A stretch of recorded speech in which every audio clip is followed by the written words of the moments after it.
La Chine achète du pétrole russe. Un armateur chinois anonyme dépense des centaines de millions pour acheter des navires destinés à transporter le carburant. Un navire de surveillance chinois fait l'objet d'un débat entre trois puissances mondiales. Certains craignent que le navire ne collecte des informations militaires. La femme de Gao Zhisheng a célébré ce week-end un anniversaire qui marque l'histoire de la Chine. Son mari, un avocat chinois des droits de l'homme, a disparu il y a 5 ans, persécuté par le régime. Bienvenue dans Regard sur la Chine. La Chine continue d'acheter du pétrole à la Russie, malgré les sanctions occidentales sur le pétrole russe. Un mystérieux armateur chinois est impliqué dans l'affaire. Il a dépensé plus de 375 millions de dollars pour acheter 13 pétroliers ces derniers mois. Le but, transférer le pétrole russe, principalement vers la Chine, mais aussi vers l'Inde. L'acheteur anonyme a acheté les navires de manière indirecte par le biais de sociétés en Chine et à Hong Kong. Ces détails proviennent de la liste de Lloyd's, l'un des médias les plus anciens et les plus réputés au monde en matière d'information sur le transport maritime mondial. Ce média a également qualifié l'armateur de riche en liquidités. Un navire de surveillance chinois suscite l'inquiétude de l'Inde, l'un des principaux partenaires de défense de l'Occident en Asie. Le navire a accosté dans un port stratégique du Sri Lanka mardi. Le port est situé à un endroit crucial. Il est à moins de 16 km de l'une des routes maritimes les plus fréquentées du monde. Il est également à quelques kilomètres de l'une des routes de transport de pétrole les plus importantes au monde. La voie relie deux des plus importants points d'étranglement du transit pétrolier dans le monde, le détroit d'Ormuz et le détroit de Malacca. Et des pays comme la Chine, le Japon et la Corée du Sud en dépendent pour l'essentiel de leur approvisionnement en pétrole. Plus de la moitié du pétrole mondial est transporté par des routes maritimes fixes comme celle-ci. Il est essentiel que ces routes restent libres et ouvertes car la moindre perturbation pourrait faire grimper les coûts énergétiques ou retarder l'approvisionnement en pétrole. En outre, le port est également situé à proximité de la pointe sud de l'Inde. Et le navire chinois est doté de plusieurs fonctions. L'armée chinoise utilise le navire pour surveiller les lancements de missiles balistiques. Le navire peut également suivre les satellites. La Chine a déclaré que le navire faisait une halte pour faire le plein de carburant. Mais l'Inde reste inquiète. Elle dit que le navire chinois est apparemment armé de capteurs avancés, ce qui signifie que le navire pourrait espionner les installations de défense indiennes. Ce qui se passe dans notre voisinage, tous les processus qui ont une incidence sur notre sécurité, évidemment cela nous intéresse. Je crois que nos porte-paroles ont dit il y a quelque temps que, bien sûr, nous surveillons très attentivement tout développement qui a une incidence sur nos intérêts. L'Inde a protesté contre la visite du navire chinois au début du mois d'août. Des responsables américains ont également fait part de leurs préoccupations. En réponse, le Sri Lanka a demandé à la Chine de retarder la visite du navire. Mais le navire est finalement arrivé au port. Pour le Sri Lanka, la lutte acharnée derrière la visite du navire est un symbole de sa lutte entre deux géants, l'Inde et la Chine. Les deux pays se disputent l'influence sur le Sri Lanka. En effet, bien qu'étant une petite nation, le Sri Lanka est situé à un endroit crucial. La crise économique du Sri Lanka complique la situation. Le pays est criblé de dettes et la Chine est l'un de ses principaux prêteurs. Pékin a prêté au Sri Lanka plus de 5 milliards de dollars au cours des 10 dernières années. Et maintenant, le Sri Lanka espère que la Chine lui prêtera main forte.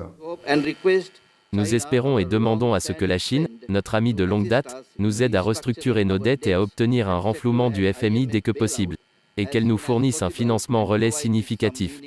Le Sri Lanka a également demandé l'aide de l'Inde. Après que l'économie du Sri Lanka a connu des difficultés, New Delhi lui a accordé une aide financière d'environ 4 milliards de dollars.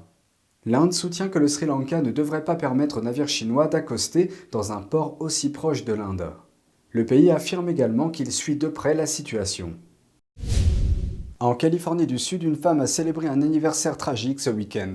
Son mari, un avocat spécialisé dans les droits de l'homme en Chine, a disparu depuis 5 ans, très probablement emprisonné par le régime chinois. Aujourd'hui, la femme demande une fois de plus sa libération. Samedi, cela faisait 5 ans que Gao Zhisheng, un avocat respecté pour sa défense des droits de l'homme, a disparu en Chine.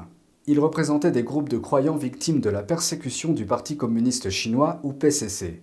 Pour avoir représenté des chrétiens des églises domestiques et des pratiquants de Falun Gong, Gao a été détenu et torturé à plusieurs reprises depuis 2006.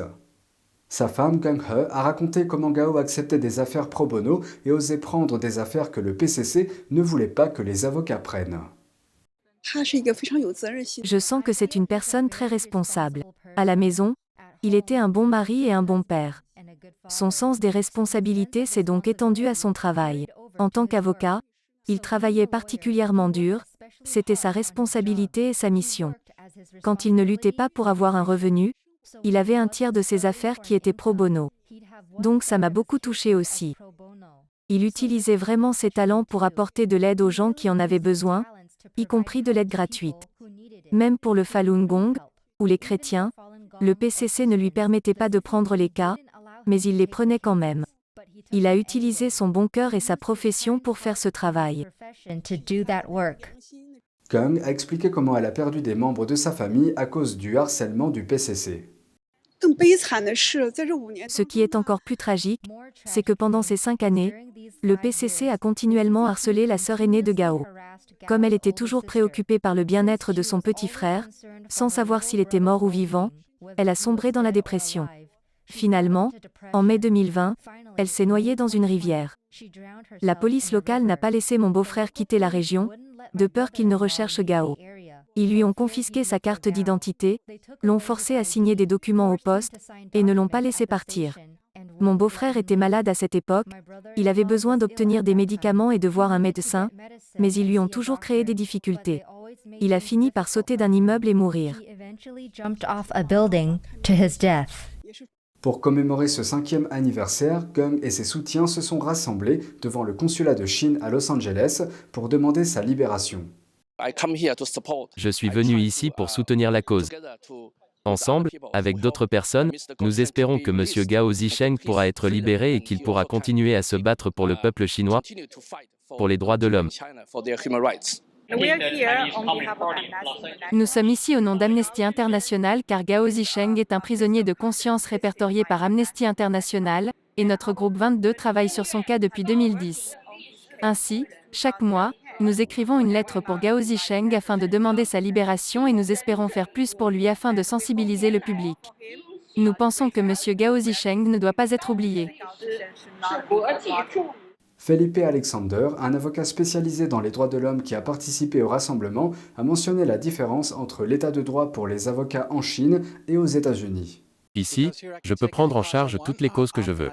Souvent, je poursuis même le gouvernement américain au nom de mes clients, si j'estime qu'ils ont été en faute ou qu'ils n'ont pas été corrects.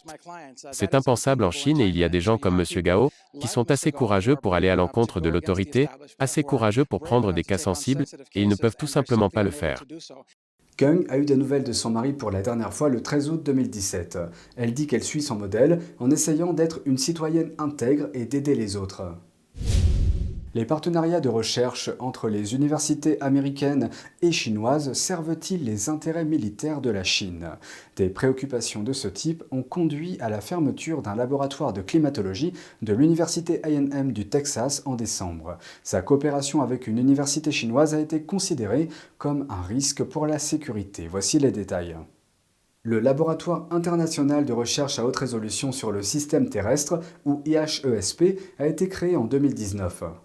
Il s'agit d'une coentreprise entre l'université A&M, le Centre national de recherche sur l'atmosphère, et le Laboratoire national pilote de Qingdao pour les sciences et technologies marines de Chine. Les trois institutions avaient convenu de partager les fonds, les experts et la puissance de calcul pour développer des modèles à haute résolution sur le climat. L'université A&M du Texas n'a pas dit exactement pourquoi le partenariat a été stoppé. Mais un article d'opinion du Washington Times exprime des inquiétudes du fait qu'une partie de la recherche porterait sur les températures des océans, des informations qui pourraient être utilisées pour cacher et détecter des sous-marins. Et ce, dans un contexte de crainte d'une éventuelle invasion de Taïwan par Pékin. En février, le sénateur américain Marco Rubio a envoyé des lettres à 22 universités américaines, les exhortant à mettre fin à leur partenariat universitaire et de recherche qui pourrait profiter à l'armée de Pékin. La force sous-marine américaine comprend un peu plus de 70 sous-marins. Tous sont à propulsion nucléaire. En revanche, les flottes sous-marines chinoises conserveront probablement entre 65 et 70 sous-marins au cours de cette décennie. Mais seule une douzaine d'entre eux sont à propulsion nucléaire. Les autres sont à propulsion diesel. NTD TV vous propose chaque jour 1 heure de programme en français à la télévision, accessible gratuitement sur Orange 548, Free 799, Bouygues 802 et SFR 921. Première diffusion à 20 h et rediffusion le lendemain à 13 h. Vous pouvez aussi regarder nos vidéos sur le site ntdtv.fr et la plateforme ntdtv.fr YouMaker. C'est tout pour aujourd'hui, merci d'avoir suivi Regard sur la Chine. On se retrouve lundi pour une nouvelle émission, prenez soin de vous et à bientôt.